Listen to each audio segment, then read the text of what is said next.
আমাদের মাঝে অতিথি হিসেবে উপস্থিত আছেন মশিউর রহমান মিঠু ভাই। উনি অ্যাডিলেডে বসবাস করছেন গত 10 বছর যাবত। এসেছেন স্কিলড মাইগ্রেন্ট হিসেবে। আসসালামু আলাইকুম, আমি মশিউর রহমান আপনাদের সাথে আছি আজকে। আমি আর অজিত ভাই চেষ্টা করবো আর কি আপনাদেরকে কিছুটা সময় এন্টারটেইন করতে। আপনি তো অ্যাডিলেডে আসছেন 10 বছর যাবত, আপনি স্কিল মাইগ্রেন্ট হিসেবে এসেছেন। তো শুরুতে আপনি যদি শ্রোতা বন্ধুদের একটুখানি নিজের পরিচয় দিতেন, আপনি বাংলাদেশে কি করতেন, এখানে আপনি কোথায় জব করছেন, অথবা পরিবার এমন ফ্যামিলি সম্পর্কে শ্রোতা বন্ধুরা তাহলে একটু কানেক্টেড হতো আপনার সাথে ইজিলি। আচ্ছা, যেটা বলছিলেন ভাই যে আমি হচ্ছে মশিউর রহমান। আমি অ্যাডিলেডে আসছি, অস্ট্রেলিয়াতে আসছি আর কি 9 বছর হতে চললো। তো আমি এসেছিলাম অ্যাজ এ স্কিল মাইগ্রেন্ট, মানে ওই অনেক স্কিল অ্যাসেসমেন্ট করে IELTS টেস্ট দিয়ে তারপরে অ্যাপ্লাই করে যে আসতে হয়, সেই প্রক্রিয়ার মধ্যে দিয়ে আমি এখানে এসেছি।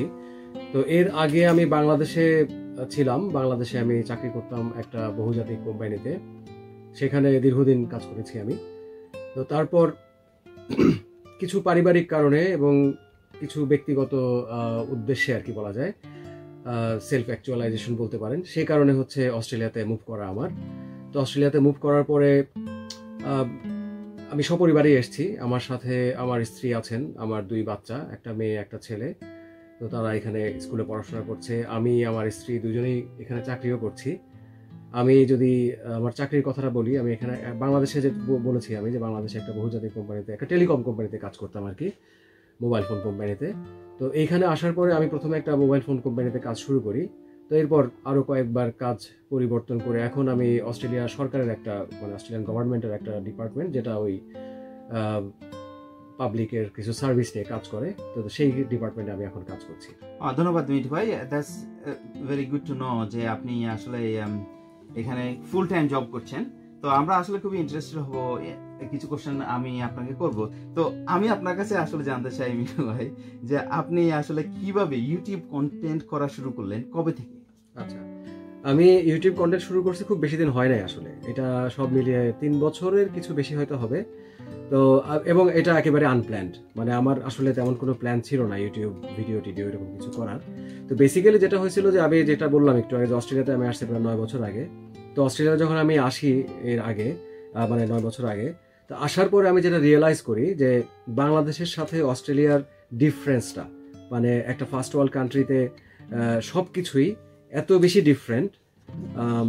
কোনো জিনিসই আসলে বাংলাদেশে আমরা ছোটবেলা থেকে যে জিনিসগুলো দেখে যেভাবে কাজ করে অভ্যস্ত, যে জিনিসগুলো করে অভ্যস্ত, সেইভাবে কোনো কিছু এখানে হয় না। সব কিছুরই সিস্টেমেটিক, সব কিছুরই নিয়মকানুন আছে। সো এই যে নিয়মকানুনগুলো, আরও আমি তো বলেছিলাম যে ফ্যামিলি পার্সন, আমার বাচ্চা কাচ্চা আছে। তো এখানে আসার পরে মানে আমি নিজে কাজ খুঁজবো, আমাকে বাসা খুঁজতে হবে, বাসা পেতে হবে, কারণ সবাই মিলে তো কোথাও থাকতে হবে, গাছতলায় তো থাকতে পারবো না। তারপরে হচ্ছে আমার ওয়াইফও চাকরি বাকরি খুঁজবে বা পড়াশোনা করবে, আমার বাচ্চাদেরকে স্কুলে ভর্তি করতে হবে। এর মধ্যে আবার নতুন দেশ আসছি, আসার পরে এখানে বৃষ্টি হচ্ছে, তার মধ্যে একটু ভিজে ঠান্ডাও বাঁধাইলাম। তো ডাক্তার দেখাতে হবে। তো সেই ডাক্তার দেখানো প্রতিটা জিনিসই দেখি মানে বাংলাদেশের মতো না, যে বাসা খোঁজার জন্য রাস্তায় হাঁটলাম, টুলের ঝুলানো আছে, চলে গেলাম, ব্যাপারটা ঠিক সেরকম না। তো এবং মোড়ের মুখে আসলে হাঁটলেন, একটা হচ্ছে মেডিকেল সেন্টার থাকলো এখানে, হ্যাঁ, যে একটা ফার্মেসিতে গিয়ে আপনার হচ্ছেন ডাক্তার একজন ফার্মেসিতে বসে প্র্যাকটিস করতেছে, এরকম না বিষয়টা। এখানে দেখলাম যে মেডিকেয়ার বলে একটা কার্ড লাগে, সেই কার্ডটা নিয়ে অ্যাপয়েন্টমেন্ট করতে হয়। তারপর তাদেরকে বলে জিপি, জেনারেল প্র্যাকটিশনার, চাইলে কোনো স্পেশালিস্টের কাছে যাওয়া যায় না, প্রথমে জিপির কাছে যেতে হয়। তো এত ধরনের নিয়ম কারণ, এতগুলো রকমের সিস্টেম, যে কোনটার পরে কোনটা, এবং সবগুলো কিন্তু একদম খুব অল্প সময়ের মধ্যে করতে হবে। কারণ বাংলাদেশে থেকে আসার পরপরই আপনারা কিন্তু এগুলো সব বেসিক জিনিস, এই জিনিসগুলো সব আপনাকে সেট করে ফেলতে হবে। তো এখন এই সেটগুলো করতে গিয়ে আমার মানে একদম ত্রাহি মধুসূদন যাকে বলে আর কি, তখন আমার মনে হইতেছিল, তখন আমি ফিল করতেছিলাম যে এই যে জিনিসগুলো, যে কোন কাজটা কিভাবে করতে হবে এখানে আসার পরে, এগুলোর উপরে যদি কোনো একটা বইপত্র থাকতো বা কোনো একটা কিছু একটা থাকতো আর কি, গাইডলাইন, তাহলে খুব হেল্প হতো। তখন একে তাকে জিজ্ঞেস করে, যেমন ওনাকেও জিজ্ঞেস করছি, তারপর আরো অনেকেই পরিচিত যারা ছিল, টুকটাক পরিচয় হয়েছে, তাদেরকে জিজ্ঞেস করতাম, ভাই এটা কেমন করবো, ওইটা কেমন করবো। তো সবাই মোটামুটি বলতো। তারপরেও মানে কত লোকজনকেও আর কত জ্বালাতন করা যায়। তো মনে হইলো যে এরকম একটা কিছু থাকলে ভালো হইতো। তো যাই হোক, আমি হাবুডুবু খাইতে খাইতে ভিডিও বানানো না, তখন থেকে না আসলে, তখন আমার মনে হইতেছিল যে এরকম যদি কোনো ভিডিও বই নাই থাকে, তাহলে আমি নিজেই একটা করি, তাহলে অ্যাটলিস্ট আমার পরে যারা আসবে তাদের হেল্প হবে। তো সেইখান থেকেই প্ল্যানটা, বাট সেই ইনিশিয়াল লাইফের যে স্ট্রাগলটা থাকে তার কারণে আসলে ওইভাবে পেরে উঠি নাই। এর কিছু পরে যখন একটু ধাতস্থ হয়েছে আর কি অস্ট্রেলিয়ান লাইফে, তখন হচ্ছে আস্তে আস্তে করে এই ভিডিওগুলো করা। ইনিশিয়াল অবজেক্টিভ ছিল এইটাই, যে যারা আসতে চাচ্ছেন বা আসছেন কেবল, তারা অস্ট্রেলিয়াতে কোন ব্যাপারটা কিভাবে করবেন, কোথায় গেলে কি হেল্প পাবেন, সেই তথ্যগুলা ভিডিওর মাধ্যমে দেয়া। সুন্দর। একটা কথা আছে যে ভিডিওস এর মাধ্যমে আমরা কিন্তু মিলিয়নস অফ ওয়ার্ড কিন্তু উইদিন এ মিনিট আমরা বলে ফেলতে পারি। আর মানুষ অনেক সময় আমরা ব্যস্ততার মাঝে আমরা কিন্তু আসলে ওই পড়বো এই সময়টা কিন্তু আমাদের থাকে না, সেই জন্য আসলে ভিডিও খুবই ভালো পার্ট। তো আজকের বিষয় হচ্ছে আমাদের how to be a successful social influencer. সাকসেসের সংজ্ঞাটা এক একজনের কাছে এক এক রকম, রাইট ভাই? অনেকেই 10 মিলিয়ন সাবস্ক্রাইবার পাওয়ার পরেও মনে করে সাকসেসফুল না, আবার কেউ 100 জন সাবস্ক্রাইবার পেয়েও নিজেকে বিগ ফিশ মনে করে। Rita is laughing as well. She understands Bangladesh. Rita already knows how to understand Bengali. Thank you, Rita, for your smile that encourages us to continue. তো আপনার কাছে সাকসেসের ডেফিনিশনটা কি ভাই, আপনি যদি বলতেন মশির ভিডিও ভাই? উত্তরটা আসলে আপনি দিয়ে দিচ্ছেন। মানে কারো কারো কাছে সাকসেস মনে হতে পারে যে আমি 100 সাবস্ক্রাইবার, কারো কাছে মনে হতে পারে মিলিয়ন সাবস্ক্রাইবার তার কাছে সাকসেস। তো এই যে ওয়ার্ল্ডটা, মানে কন্টেন্ট ক্রিয়েটর যারা বলি আর কি, সেটা হতে পারে যারা ইউটিউবে ভিডিও করে আমার মতো, অথবা রিল করেন যারা আপনার মতো, প্রত্যেকেরই আসলে তার নিজের একটা অবজেক্টিভ থাকবে। সেই অবজেক্টিভটাই তার কাছে সেটা সাকসেসের বেঞ্চমার্ক বা টার্গেট বলতে পারেন আর কি। তো আমার ক্ষেত্রে যেটা হয়েছিল যে আমার অবজেক্টিভটা যেহেতু ছিল এরকম, যে আমার প্রথম দিকে যেটা মনে হতো আর কি, যে আমার ভিডিও দেখে যদি 5টা মানুষ উপকৃত হয়, হ্যাঁ 5টা মানুষ তারা বুঝতে পারে যে অস্ট্রেলিয়াতে আসার পরে আমাকে এই কাজটার জন্য এইভাবে করতে হবে, তাতে করে তাদের যে স্ট্রেসটা ইনিশিয়াল লাইফের, সেই স্ট্রেসটা যদি একটু কমে, সেটাই আমার কাছে একটা বড় প্রাপ্তি। তারা যদি খুশি হয়ে বলে আল্লাহ তো দেখতেছে উপর থেকে, তো সেটাই হচ্ছে আমার কাছে একটা বড় প্রাপ্তি আর কি। তো তারপরে যাই হোক, এখন স্বাভাবিক, মানে কেউ যখন কিছু একটা করতে চায় তার এগেনস্টে কিছু একটা এক্সপেক্টও করে, কিছু একটা অ্যাপ্রিসিয়েশন হতে পারে বা রিওয়ার্ড এক্সপেক্ট করে আর কি। তো আর এই কাজগুলো কিন্তু খুব সহজ না। মানে যখন আপনি একটা কন্টেন্ট ক্রিয়েটর হবেন, আপনাকে বিশেষ করে মানে আমার মতো যারা সলো আর কি, মানে নিজেই ভিডিওগ্রাফার, নিজেই এডিটর, নিজেই স্ক্রিপ্ট রাইটার, নিজেই প্ল্যানার, নিজেই আপলোডার, এভরিথিং সবকিছু যখন নিজেই করতে হয়, এবং পার্টিকুলারলি যখন অ্যাজ এ ফ্যামিলি পার্সন সবকিছু মেনটেন করে, তারপরে হচ্ছে ফুল টাইম কাজ করে, যখন এই কাজগুলো এগুলোও করতে হয়, যখন শরীর মন চলতে চায় না, তখন তারপর বউ দেয় ঝাড়ি, ওটা তো বলাই বাহুল্য। আচ্ছা, ওটা হচ্ছে মোটিভেশন। হ্যাঁ, তো যে কারণে আমার এরপরে মনে হইতো যে ওকে, ইউটিউবে মনিটাইজেশন বলে একটা বিষয় আছে, একটা সার্টেন নাম্বার অফ ভিউ, একটা সার্টেন আওয়ার অফ ভিউ এবং সাবস্ক্রাইবার হওয়ার পরে হচ্ছে এটা পাওয়া যায়।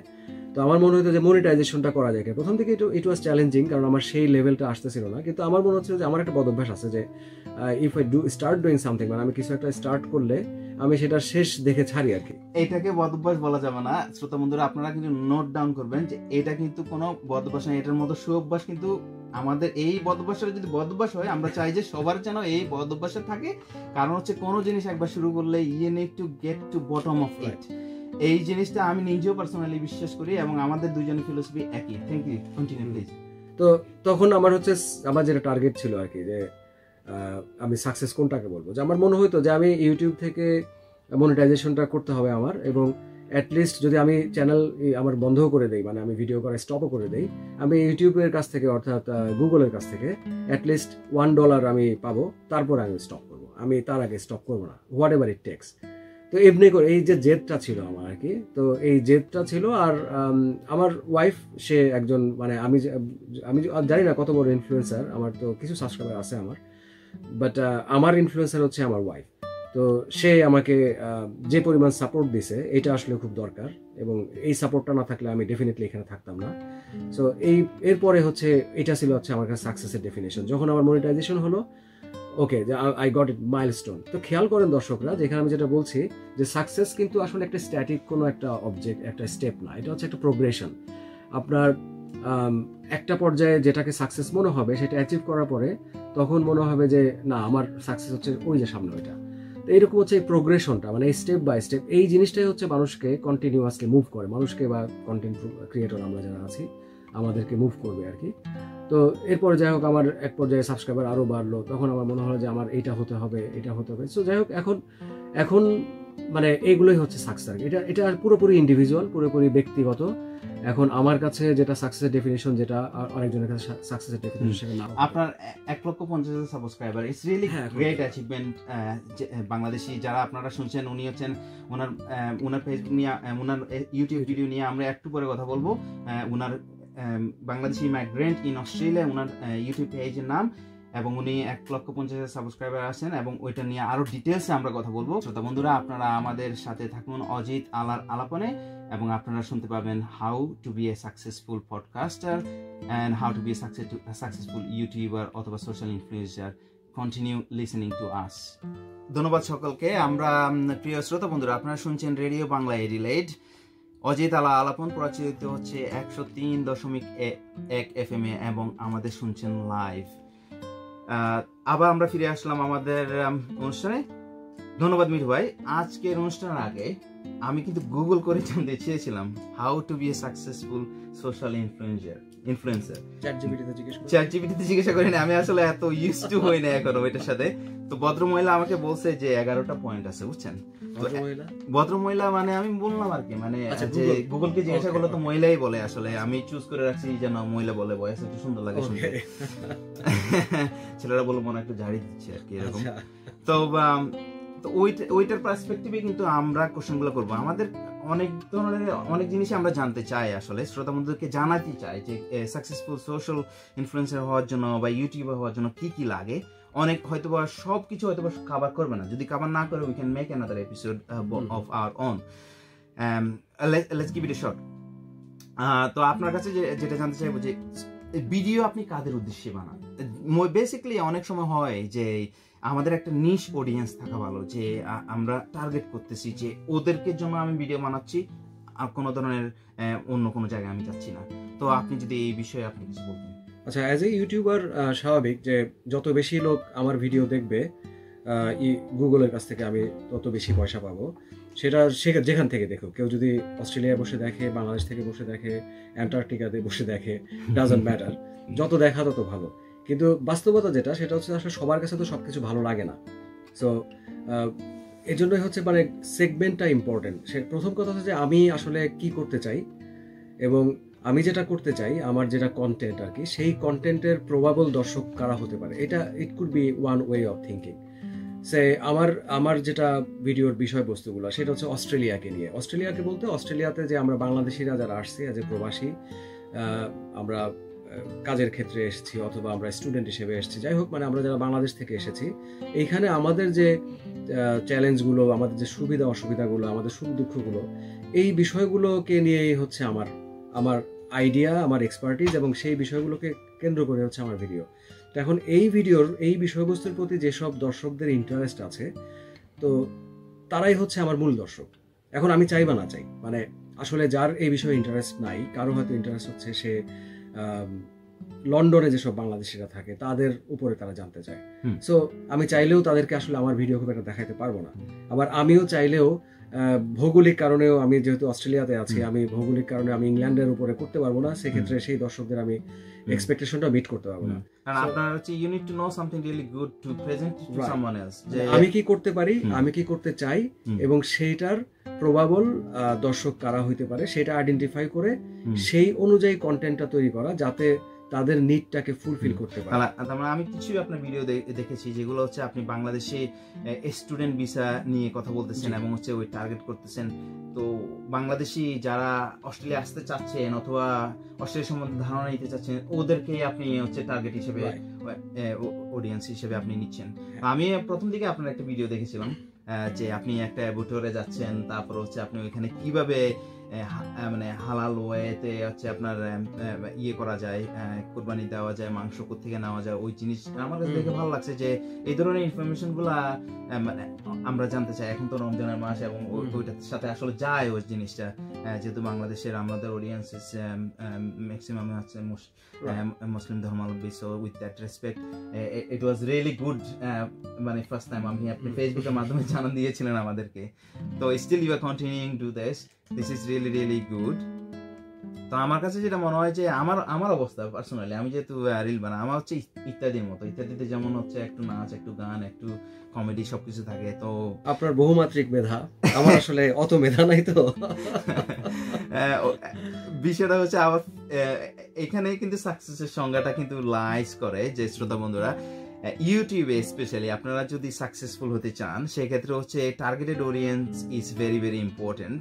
অ্যান্ড অনেক সময় বলে যে একটা প্রপার লঞ্চ প্ল্যানও থাকা উচিত, এবং একটা বিজনেস, এটা নাকি বিজনেস প্ল্যান হিসেবেও কাজ করতে পারে, যে চেকলিস্ট, যে আমি লঞ্চ করব আমার চ্যানেলটা এবং আমি এই জিনিস করব। এইটা কি আপনার কি এই কোনো লঞ্চ প্ল্যান ছিল কিনা আপনি যখন when you have started? Mithu ভাই, আপনি যদি শ্রোতা বন্ধুদের বলতেন।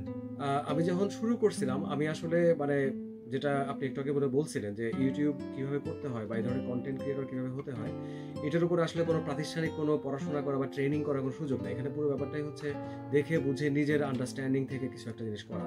তো আমি যেহেতু বললাম যে আমি অতটা মেধাবী লোক না, যে কারণে ওই যে লঞ্চ প্ল্যান বা অত প্ল্যান প্রোগ্রাম করে আসলে এভাবে করা হয় নাই। জাস্ট প্রথম দিকেই মানে আমার এরকম মনে হচ্ছিল যে এখন হয়তো আমি চাইলে ইউটিউবে এই ধরনের ভিডিওগুলো করতে পারি। তো আমি আমার বাসা ছিল আগে এক জায়গাতে, সিটির কাছে ছিল, তখন আমি সাইকেল চালায় সিটিতে আসতাম। এরপরে আমি বাসা চেঞ্জ করে একটু দূরে গেলাম, তো সাইকেলের ডিস্টেন্সটা আর কি বাসে করে আসতে হতো। তো যখন ওই বাসে করে আসতাম তখন আবার সেই বাসের অ্যাডিলেডের যে বাসের টিকিট কাটা, তারপর সেটা কেমনে করতে হয়, তখন আমার হঠাৎ মনে হলো যে এই জিনিসটাও কিন্তু আমাকে প্রথমে আসার পর একটু পেন দিয়েছিল। যে বাংলাদেশে যেমন একটা আরাম আছে যে আপনি রাস্তায় বের হইলেন, যে কোনো গাড়ি হাত উঁচা করলেন, থামাইলো, রাস্তার মাঝখানে গিয়ে উঠে বা হ্যান্ডেল ধরে ঝুলতে ঝুলতে চলে গেলেন। এখানে কিন্তু ব্যাপারটা সেরকম না, আপনাকে নির্দিষ্ট রুটের বাসে নির্দিষ্ট জায়গায় গিয়ে উঠতে হবে। যাই হোক, মানে সোজা কথা একটা সিস্টেম আছে আর কি। তো ওই কারণেই তখন আমার মনে হলো যে আচ্ছা, এই যে বাসের যে ব্যাপারটা আছে, মানে এটা তো ডিফারেন্ট অস্ট্রেলিয়াতে, যে নতুন যারা আসবে এটাও শিখতে একটা সময়ের ব্যাপার আছে। তো কিভাবে কোথায় তথ্যগুলো পাবে, কোথা থেকে অ্যাডিলেড মেট্রো মানে এখানকার যে পাবলিক বাস, সেই বাসের কার্ড করতে হয়, সে কার্ডে টাকা ভরতে হয়, তারপর সে ট্যাপ করে চলতে হয়, মানে টাচ করে আর কি স্ক্রিনে। এই বিষয়গুলো সিস্টেমটা কি, এইটা নিয়ে একটা কন্টেন্ট বানাই ফেলি আমি তো প্রতিদিন অফিসে যাচ্ছি, তো আমার অভিজ্ঞতা নিয়ে এটা নিয়ে আমি শুরু করলাম। আমার ফার্স্ট ভিডিওটা ছিল এটা, যে অ্যাডিলেডে কিভাবে আপনি পাবলিক ট্রান্সপোর্ট ইউজ করে, সেটা বাস, ট্রাম, ট্রেন, এগুলোতে কিভাবে ইউজ করে আপনি কাজে যাবেন বা অফিসে যাবেন, এরকম অনেকটা হুট করে আর কি, মানে ওইরকম কোন একটা লঞ্চ প্ল্যান বা ওইরকম বিজনেস প্ল্যান করে। নেক্সট কোশ্চেনে আমি চলে আসি, খুব সুন্দর করে হয়েছে। আপনার প্রথম যে ভিডিওটা, আপনি নিশ্চয়ই আপনার নিজের মোবাইলে ফোন করেছেন, নিশ্চয়ই আপনি কোনো হাই কোয়ালিটি ক্যামেরা ইউজ করেননি। তো এখন যদি আমাদের শ্রোতা বন্ধুদেরকে বলতেন যে হাই কোয়ালিটি ক্যামেরা অথবা হচ্ছে আপনার মাইক্রোফোন ইউজ করা, যে এখন দেখেন কিন্তু আমাদের ভাই কিন্তু মাইক্রোফোন নিয়ে এসেছেন এখানে সুন্দর করে, এটা আমার কিন্তু নাই এটা, হ্যাঁ এখনো তো আমি চ্যালেঞ্জ আছে। তো রেকর্ডিং করা সফটওয়্যার দিয়ে, এগুলা যদি শ্রোতা বন্ধুদেরকে বলতেন যে হয়তোবা whether it is good to start with at least something and then go step by step, or you think go high and dry, go with the best quality camera or microphone and lighting or recording software, এগুলা সম্বন্ধে আমাদেরকে in general ধারণা দেন। Right, এটা আসলে আপনি যেটা বলছেন যে দুইটা দিক বললেন, যে মানে একদম বেসিক কিছু একটা দিয়ে শুরু করা, আর একটা হতে পারে অনেক কিছু দিয়ে শুরু করা। আসলে দুইটাই কারেক্ট। এটা ডিপেন্ড করে হচ্ছে আপনার কন্টেন্টটা কি ধরনের এবং কন্টেন্টের টার্গেট কাস্টমার কারা আর কি, বা টার্গেট ভিউয়ার কারা। আপনার কন্টেন্টটা যদি এমন হয় সিম্পল, আপনি কিছু তথ্য দিবেন কাউকে, সেক্ষেত্রে ইভেন আপনার যদি একটা মোবাইল থাকে যেটাতে ভিডিও করা যায় মোটামুটি হাই, মানে আপনাকে যে খুব দামি একটা মোবাইল কিনতে হবে, স্যামসাং এর S23 আলট্রা অথবা iPhone 15, not necessary at all. আপনার মোটামুটি একটা ভিডিও করতে পারে এমন একটা ক্যামেরা হলেই এনাফ। যদি এটা হয় যে আপনি সিম্পল কয়েকটা জিনিস দেখাবেন, কয়েকটা কথা বলবেন, ইনফরমেশন দিবেন। কিন্তু যদি আপনি আরেকটু ভালো কিছু করতে চান, যেটাতে ভিজুয়ালটা খুব ইম্পর্টেন্ট, কেমন ভিডিওতে আসছে, কিছু এফেক্ট ইউজ করতে হবে, বা অনেক ক্ষেত্রে আলোর চ্যালেঞ্জ থাকে, এই জিনিসগুলো আমি পরে শিখেছি আর কি। আলোর চ্যালেঞ্জ বলতে আপনি কখনো হয়তো এমন একটা জায়গায় এমন একটা সময় ভিডিও করছেন যেখানে যথেষ্ট আলো নাই, তো সেখানে দেখা যায় যে একটু ভালো গ্যাজেট দরকার হয়ে পড়ে তখন। তো এটা ডিপেন্ড করে ওই সিচুয়েশন। যদি একটু ড্রামাটিক কিছু করতে হয় বা একটু লাইফস্টাইল ভ্লগ যারা করতে চান, তাদের আরেকটু হাই এন্ড কিছু জিনিস লাগবে। আর যদি এমন হয় যে আপনি একেবারে সিনেমাটিক কোনো একটা কিছু, বা আপনি একটা ইন্ডিপেন্ডেন্ট ইন্ডি মুভি যেটাকে বলে, আপনি একটা ছোট নাটক করতে চান কথার কথা, অথবা আপনি একটা ট্রাভেল ভিডিও করতে চান, এগুলোর ক্ষেত্রে দেখা যাবে যে আপনাকে একদম অনেক অনেক ধরনের ইকুইপমেন্ট লাগে আর কি, যদি ভালো কিছু করতে হয়। জাস্ট একটা মোবাইল দিয়েও করা সম্ভব না তা না। আপনি একটা ট্রাভেল ভিডিও, এরকম এক্সাম্পলও আছে যে একটা ট্রাভেল ভিডিওতে অনেক ইনফরমেশন দিচ্ছেন এবং অনেক কিছু দেখাচ্ছেন, সুন্দর করে দেখাচ্ছেন, কিন্তু ব্যবহৃত হয়েছে হয়তো জাস্ট একটা মোবাইল, সেটাও সম্ভব। বাট তারপর জেনারেলি ট্রাভেল ভিডিওতে বা সিনেমাটিক যে ভিডিওগুলো আছে সেগুলোতে যদি আপনি বিভিন্ন ধরনের কনটেক্সটে অনেক কিছু দেখাচ্ছেন, এই কনটেক্সটে যদি শ্রোতা বন্ধুদেরকে বলতেন হাই কোয়ালিটি ক্যামেরা, কোন ধরনের ক্যামেরা আপনি ইউজ করেন নিজেই অথবা রেকর্ডিং সফটওয়্যার? আচ্ছা, আমি আমার যে ভিডিওগুলো যেটা বলছিলাম যে যদি সেটা হয় সিম্পল, আমি কিছু ইনফরমেশন দিচ্ছি, তেমন কোনো কিছু দেখানো হচ্ছে না, এবং আলোর চ্যালেঞ্জগুলো নাই, সাউন্ডের চ্যালেঞ্জ তেমন নাই, সেক্ষেত্রে আমি হয়তো জাস্ট একটা মোবাইল ইউজ করি, আর নয়তো মোবাইলের সাথে এরকম একটা মাইক্রোফোন আমি ইউজ করি। আচ্ছা, মাইক্রোফোনটা দরকার হয় এই কারণে, কারণ দেখা যায় অনেক সময় মোবাইলটা হয়তো আমার আপনার তো দুইটা মাইক্রোফোন আছে, একটা আমি নিতে পারি? একটা আপনি নিছেন অলরেডি, যেটা বাসে নিয়ে যাবো আর কি। আমার শালা বলছিল আমাকে দুইটা কেনার জন্য, আমার এখনো সময় হয় না যে মানে আমি যা দুইটা মানে মাইক্রোফোন কিনে নিয়ে আসি। লাভ হবে না, কারণ হচ্ছে এটার সাথে একটা মডিউল আছে, ওই যে যাই হোক। তো অনেক ক্ষেত্রে যেটা হয় যে মোবাইলটা হয়তো একটু দূরে রাখতে হচ্ছে, অথবা আপনি যে ভিডিওটা করছেন সেটা লাইভ আপনি কথা, মানে আপনি পরে কথাটাকে আপনি ইম্পোজ করছেন না রেকর্ড করে, আপনি ডাইরেক্ট যে কথাটা রেকর্ড হচ্ছে ভিডিওর সাথে সেটাই আপনি ইউজ করবেন ভিডিওতে। সেই ক্ষেত্রে অনেক সময় দেখা যায় একটা মাইক্রোফোন ইউজ করাটা ভালো, না হলে দেখা যায় বাতাসের সাউন্ড চলে আসে, তারপরে আশেপাশের নয়েজ। বিশেষ করে যারা বাংলাদেশ থেকে করতে চান, বাংলাদেশের একটা বড় চ্যালেঞ্জ হচ্ছে বড় শহরগুলোতে, ঢাকা শহর বা এরকম বড় শহরগুলোতে রাস্তার ট্রাফিক এবং অন্যান্য কারণে হাঁকডাক, চেঁচামেচি, ফেরিওয়ালার শব্দ, মানে খুব নয়েজি একটা পরিবেশ আর কি। তখন আপনি যখন একটা মোবাইল একটু দূরে রেখে রেকর্ড করছেন, দেখা যাবে আপনার কথার চাইতে আশেপাশের হাঁকডাকটাই বেশি চলে আসতেছে। তো সেই ক্ষেত্রে একটা মাইক্রোফোন যদি আপনি ইউজ করেন এভাবে, এটা যেহেতু আপনার মুখের কাছে আছে, সেক্ষেত্রে সাউন্ডটা অনেক ক্লিয়ার ভাবে রেকর্ড হবে। খুবই সুন্দর। আমি তো অ্যাট লিস্ট একটা মোবাইল এবং একটা মাইক্রোফোন আমি বলবো যে টু স্টার্ট উইথ। তার মানে আমাকে এক সপ্তাহের মধ্যে এটা কিনতে হবে মনে হচ্ছে। থ্যাংক ইউ মসির মিঠু ভাই। এখন আসলে আমাদের অনেকক্ষণ কথা বললাম, আসুন আমরা আরেকটা স্বাধীনতার মাসের সুন্দর একটা গান শুনে আসি। শ্রোতা বন্ধুরা, আপনারা শুনছেন রেডিও বাংলা 88, অজিত আলা আলাপন, প্রচারিত হচ্ছে 103.1 FM এ, শুনছেন লাইভ। তো মিঠু ভাই, বাংলাদেশি মাইগ্রেন্ট ইন অস্ট্রেলিয়া, এটা আপনার চ্যানেলের নাম, আমরা তো জানলাম, দুর্দান্ত একটা নাম দিয়েছেন। আপনি জানেন আমার চ্যানেলের নাম কি? না, জানেন না? আচ্ছা যাক, আমি বলে দিচ্ছি আপনাদেরকে। আমার ইউটিউবের চ্যানেলের নাম হচ্ছে দ্য এজে শো। আমি কিন্তু প্রচার করার জন্য বলছি না এটা, প্রচার করতে গেলে আপনারা যখন দেখবেন আমার কতগুলো সাবস্ক্রাইবার, আপনারা হতাশ হয়ে যেতে পারেন। তো যে কারণে শুরু করছেন আপনি, তো কেবল স্টার্ট। আচ্ছা, আমি শুরু করছি, that's true, thank you so much.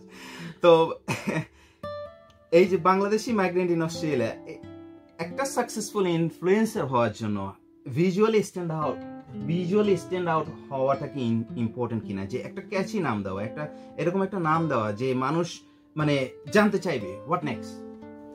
হ্যাঁ, এটা ইম্পর্টেন্ট। ভিজুয়ালি ক্যাচিটাও যেমন ইম্পর্টেন্ট, সেই সাথে এটাও ইম্পর্টেন্ট যে নামটা এমনভাবে অ্যালাইন করা যাতে আপনি যে ধরনের কন্টেন্টগুলো করতে চাচ্ছেন অ্যাজ এ কন্টেন্ট ক্রিয়েটর, আপনার টার্গেট যারা ভিউয়ার, তারা কি ধরনের ভিডিও খুঁজবে সেটার সাথে যাতে নামটা রিলেট করে। তো যেহেতু মানে সোজা কথা হচ্ছে যে কন্টেন্টের বিষয়বস্তুর সাথে এবং পাবলিকের মানে ভিউয়ারদের ইন্টারেস্টের সাথে মিল রেখে আপনাকে চ্যানেলটার নাম দিতে হবে, এবং খুব অল্প, যত শর্ট হয়। যেমন আমার চ্যানেলের নাম কিন্তু বেশ বড়, কিন্তু আসলে এত বড় না হলেও উপায় নাই, কারণ এতগুলো তথ্য আসলে দেওয়া যাচ্ছে না এত ছোট নামে। বাট তারপরেও মানে নামটা এমন হতে হবে যাতে, কারণ অনেকেই কিন্তু জানে না আপনার চ্যানেলের কথা, তারা কিন্তু আপনার চ্যানেলটা খুঁজবে, তারা আপনার চ্যানেল খুঁজবে না, সরি, তারা হচ্ছে কন্টেন্টটা খুঁজবে। তাদের কারো হয়তো দরকার পড়লো যে অস্ট্রেলিয়াতে বাংলাদেশিদের সিচুয়েশনটা কেমন, সো ইউটিউবে হয়তো সার্চ করলো বা গুগলে সার্চ করলো যে Bangladeshi in Australia situation, something like that. এরকম যদি কিছু সার্চ করে, তাহলে কোনটা আসবে যেটার নাম ওই সার্চ ওয়ার্ডগুলোর সাথে খুব অ্যালাইন্ড, সেগুলোই আসবে। তো এই ব্যাপারটা মাথায় রেখে আর কি নামটা দিতে হবে চ্যানেলের। তো মানুষ কিন্তু যখন হচ্ছে আপনার কোনো একটা কন্টেন্ট খুঁজে যে আমার এই জিনিসটা শিখতে হবে, জানতে হবে, তখন কিন্তু ওই একটা কি ওয়ার্ড ইউজ করে, একটা পাঞ্চ ওয়ার্ড ইউজ করে, যেটার মাধ্যমে ওরা হচ্ছে ওদের কন্টেন্ট গুলো খুঁজে পায়। তো আপনি কি শ্রোতা বন্ধুদেরকে বলবেন যে এই SEO এর কোনো ইম্পর্টেন্স আছে, এবং হচ্ছে কি ওয়ার্ডটা very important to make some good quality content or to reach out to your audience? এটা গুড কোয়ালিটি কন্টেন্টের সাথে আসলে যতটা সম্পর্কিত, বাট ওই কন্টেন্টটা যাতে লোকজন খুঁজে পায়, মানে as a content provider, content creator, আপনার যারা দর্শক তারা যাতে আপনার ভিডিওটা খুঁজে পায় সহজে, তাদের সার্চ যাতে আসে, এইটার সাথে খুবই ইম্পর্টেন্ট হচ্ছে এই এসইও ব্যাপারটা, সার্চ ইঞ্জিন অপটিমাইজেশন। এই সার্চ ইঞ্জিন অপটিমাইজেশন ব্যাপারটা আসলে অনেক পুরনো একটা কথা এখন। এটা মনে করেন ইউটিউবের সাথে রিলেটেড শুধু না, এটা ইভেন ওয়েবসাইটে যখন কেউ একটা ওয়েবসাইট ক্রিয়েট করে বা কোনো একটা প্রোডাক্ট কেউ সেল করতে যাচ্ছে, তখন স্বাভাবিকভাবে তারা চাইবে যখন লোকজন কেউ গুগলে কেউ সার্চ করবে, যেমন আমি যদি এখন খিদা লাগছে, সো আমার যদি এখন মনে হয় যে আমি আসলেই কিন্তু খিদা লাগছে আমার, আপনাকে সোফরাতে নিয়ে যাব, don't worry, you have full meal after this show. Thank you. তো যাই হোক, এই যে উনি বললেন যে সোফরাটা হচ্ছে আশেপাশে একটা রেস্টুরেন্ট আর কি। সো আমার এখন মনে হয়, ধরেন আমার খুব কাবাব খেতে ইচ্ছে করছে, তা আমি যদি এখন এই যে জায়গাটা আমি এখন আসি অ্যাডিলেডে, এই আশেপাশ সম্পর্কে খুব ভালো আইডিয়া নেই, তো আমি যদি এখন সার্চ করি যে কেবাব শপ নিয়ার মি আর কেবাব শপ অ্যাডিলেড, তো এই যে কেবাব শপ লিখলাম,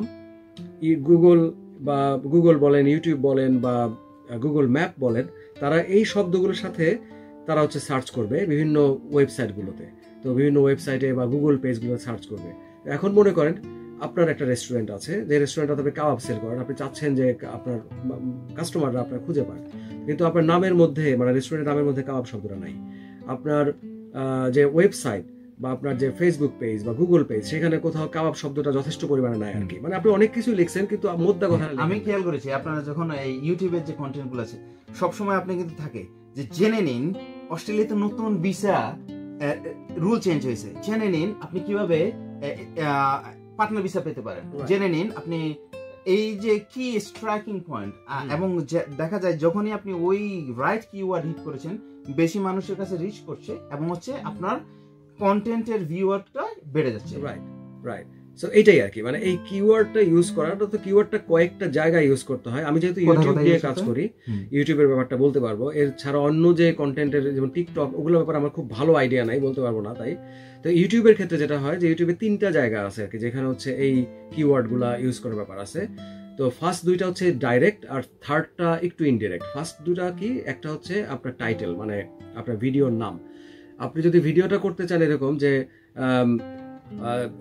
হাউ টু মেক এ কাবাব, কথার কথা, how to make a good কেবাব, তো এখন আপনি আপনার ভিডিওর বিষয়বস্তু যদি হয় যে আপনি কেবাবের একটা রেসিপি নিয়ে করছেন, তাহলে অবশ্যই এটা বলাই বাহুল্য যে আপনার ভিডিও টাইটেলের মধ্যেও হাউ টু মেক কাবাব এরকম কথাই থাকতে হবে, অথবা কাবাব রেসিপি থাকতে হবে, যাতে করে যারা খুঁজছেন তারাও কিন্তু ওইটাই লিখবে যে হাউ টু মেক স্বামী কাবাব।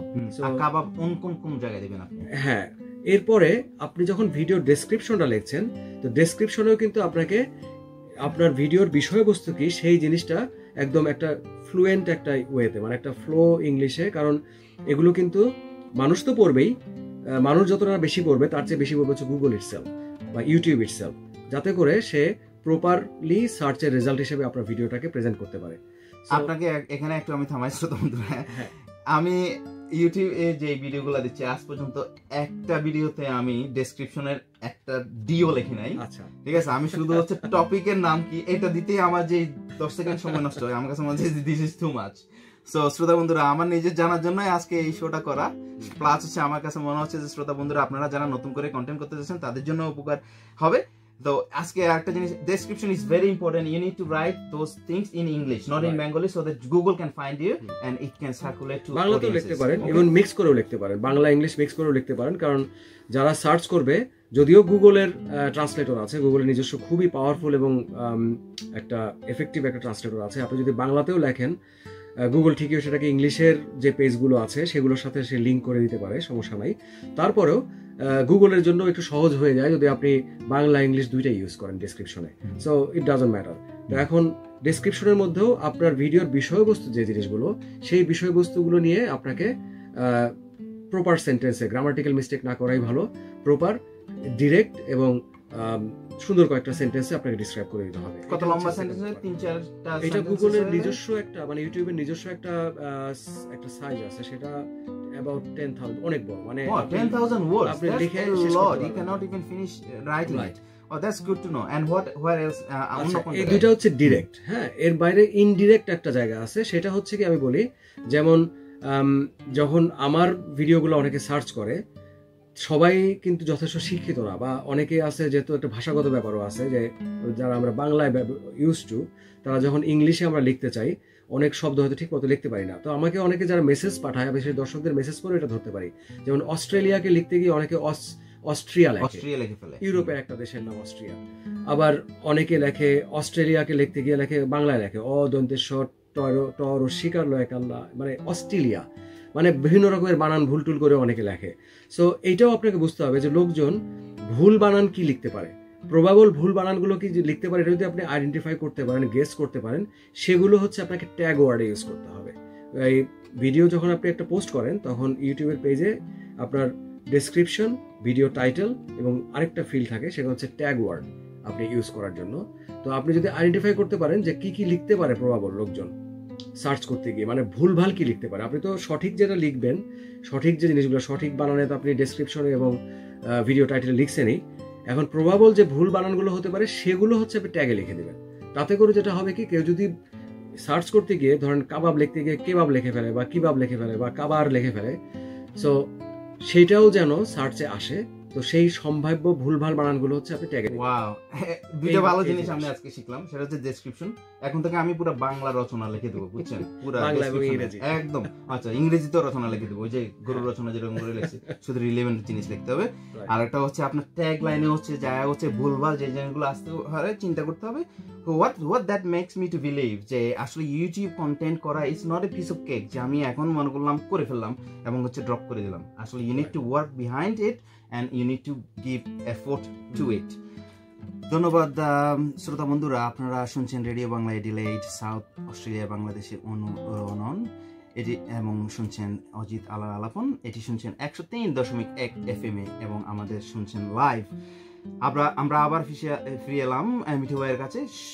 কন্টেন্ট একটা নির্দিষ্ট সময়ে রিলিজ করার একটা ব্যাপার স্যাপার থাকতে পারে যারা সাকসেসফুল ইউটিউবার, এবং হচ্ছে একটা সার্টেন ইন্টারভাল, মনে হয় যেন এক সপ্তাহ পর পর অথবা 2 সপ্তাহ পর পর দেওয়ার একটা কোনো একটা বিষয় আছে এখানে, routine and discipline. Do you think this is very important? It is very important. Particularly এটা ডিপেন্ড করে আসলে কন্টেন্টের ধরনের উপরে, বাট একটা সাইকেল থাকাটা খুব জরুরি। কারণ হচ্ছে যে একটা সময় যখন একটা সাবস্ক্রাইবার বেস বা একটা ভিউয়ার বেস তৈরি হয়ে যায়, তাদের মধ্যে কিন্তু একটা হ্যাবিট ক্রিয়েট হয়, এবং সেই হ্যাবিটটা অ্যাজ এ ইনফ্লুয়েন্সারকে সেই হ্যাবিটটা ক্রিয়েট করতে ইনফ্লুয়েন্স করতে হয় আর কি। তো এই হ্যাবিটটা যখন ক্রিয়েট হয়ে যাবে, যে এমন যদি হয় তারা দেখে যে প্রতি উইকে একটা ভিডিও করেন এই কন্টেন্ট ক্রিয়েটর, এবং সেটা একটা নির্দিষ্ট দিনে, সে অনেকটা আমরা যেমন একসময় বাংলাদেশে থাকতে সিনেমার জন্য ওয়েট করতাম সপ্তাহে একদিন, ওইরকম, ওই যে শুক্রবারে 3টের সময় সিনেমা দিবে, সবাই মানে একেবারে মানে অধীর আগ্রহ ওয়েট করতাম, রাইট? সো মানুষ যেহেতু অভ্যাসের দাস, সো এই হ্যাবিটটার মধ্যে যদি ফেলে দেওয়া যায়, তখন একটা সময় যেটা হয় যে হ্যাবিটের কারণেও কিন্তু একটা নাম্বার অফ ভিউ কিন্তু অনেক আসে আর কি এখান থেকে। সো এই হ্যাবিটটা ক্রিয়েট করা এবং একটা ধরে রাখার জন্য হচ্ছে এই সাইকেলটা ইম্পর্টেন্ট। আমি নিজে আসলে যদি বলি যে, যদিও আমি বলতেছি কথাটা, কিন্তু আমি নিজে যে আসলে এটা খুব ভালো করতে পারি তাও না, আমার মধ্যে যথেষ্ট ইরেগুলারিটি আছে। আমি এই সপ্তাহে একটা আমার টার্গেট থাকলেও এটা প্রায়ই আমি মিট করতে পারি না, প্লাস নির্দিষ্ট দিনটা তো পারিই না, কারণ হচ্ছে আমার অন্যান্য যে কমিটমেন্ট গুলো আছে, পার্সোনাল এবং প্রফেশনাল কমিটমেন্ট, আসলে ইজ টু হার্ড। আপনি এক্সপ্লেইন করছেন অলরেডি, যেহেতু ফুল টাইম জব করে, ইটস রিয়েলি মেইনটেইনিং ফ্যামিলি সব নিজেই করতে হয়।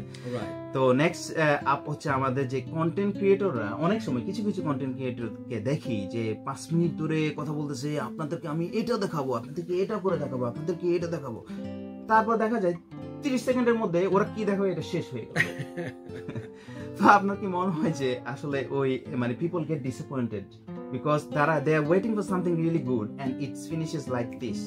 সো আপনার কাছে কি মনে হয় যে সরাসরি কথা বলাটা it's very important, to the point, direct? Definitely যারা ভিউয়ার তাদের মধ্যে একটা অংশ অবশ্যই যারা মনে করেন যে, মানুষ তো আসলে নানান রকমের মানুষ আছে, কেউ কেউ আছে যে যারা সরাসরি মূল কথাটা শুনতে পছন্দ করেন, আর কেউ কেউ আছে যে সে হয়তো একটু ভূমিকা পছন্দ করে বা তার ভূমিকাটা দরকার, কারণ তার হচ্ছে এটার সাথে রিলেভেন্ট যে প্রিভিয়াস প্রিরিকুইজিট তথ্যগুলো তার হয়তো জানা নাই, তো সেক্ষেত্রে তার হয়তো একটু ভূমিকা দরকার হতেও পারে। তো এটা ডিপেন্ড করে আসলে যে দর্শক কারা এবং কন্টেন্টের বিষয়বস্তু কি। যদি বিষয়বস্তুটা হয় যেটা একটা শিক্ষামূলক বা একটা তথ্যমূলক, আমার ভিডিওগুলো যেরকম, আমার ভিডিওগুলো মূলত হচ্ছে তথ্যমূলক ভিডিও, যেগুলোতে আমি অস্ট্রেলিয়া বিষয়ে বিভিন্ন তথ্য দেই। তো ওইখানে আমি চেষ্টা করি যে ডিরেক্ট সরাসরি তথ্যটাতে চলে যাওয়ার, যে ঠিক আছে আমি আজকে সকালে কি দিয়ে ভাত খেলাম, শ্রোতা বন্ধুরা আপনারা শুনতে থাকুন। তারপর আপনাকে বলছি যে মানে স্টাডি আপনার ধরুন মানে ভিসা সম্বন্ধে আপনাকে একটু পরে বুঝি, দেখেন আমার মেয়েটা এখন কি করলো বা ছেলেটা এখন একটা ফানি কিছু করলো, এই ধরনের ডিস্ট্রাকটিভ জিনিসগুলো যদি করা হয় তাহলে হয়তো there is a possibility যে আমরা অডিয়েন্স লুজ করব। হ্যাঁ, অডিয়েন্স বলাই বাহুল্য তারা রিলেট করতে পারবে না, কেন এটার মধ্যে ওই কথা বলছে এটা রিলেট করতে পারবে না। যদি এটা রিলেভেন্ট হয় তাহলে বলা যেতে পারে। যেমন আমি যেমন আমার একটা ভিডিওতে আমি বলেছিলাম যে আমি ভিডিওটা কথা শুরুটা ছিল এরকম যে আমি আমার ছেলেকে এইমাত্র স্কুলে নামিয়ে দিয়ে আসলাম, তারপরে ওই ভিডিওর বিষয়বস্তু ছিল হচ্ছে অস্ট্রেলিয়ার রাস্তার যে কঠিন ট্রাফিক আইন কানুন সেটা নিয়ে আর কি ভিডিওটা। তো তার সাথে কিন্তু আসলে ডিরেক্টলি রিলেভেন্ট না যে আমি আমার ছেলেকে স্কুলে নামাই দিলাম, কিন্তু কেন রিলেভেন্ট সেটা বলছি এরপরেই, যে আমার ছেলেকে স্কুলে নামাই দেওয়ার পরে আমি যখন আসছিলাম স্কুল জোন মানে স্কুলের সামনের যে রাস্তা, সেই রাস্তার কিন্তু একটা স্পিড লিমিট থাকে স্কুল টাইমে, সেই স্পিড লিমিটটা কিন্তু চেঞ্জ হয় সব সময়। ওখানে হতে পারে যে ঘন্টায় 50 কিলোমিটার বেগে চালানো যাবে, কিন্তু স্কুল টাইমে সেটা হয়ে যাবে তার অর্ধেক। তো এইটা আমি মাথায় ছিল না, যে কারণে আমি একটুর জন্য জরিমানা দিতে হয় না আর কি। তো এইভাবে করে আমি জিনিসটা বলেছি, সো রিলেট করে করে আসতে হয় আর কি। কিন্তু একেবারে ইরেলেভেন্ট কথা হলে অনেকে কনফিউজ হয়ে যেতে পারে, কিন্তু ভিডিওর বিষয়বস্তু যদি হয় অনেকটা ডেইলি ব্লগ টাইপ আর কি, যেটাতে আসলে ইনফরমেশনের চাইতে এন্টারটেনমেন্টটাই ইম্পর্টেন্ট, সেখানে লোকজন যদি এমন হয় যে আমি যা বলবো তাই শুনে তারা মজা পাবে, সেক্ষেত্রে আমি অনেক কিছুই বলতে পারি। তারপরে সবকিছু মধ্যে একটা রিলেশন থাকাটা ভালো, মানে হচ্ছে শর্ট এন্ড সুইট।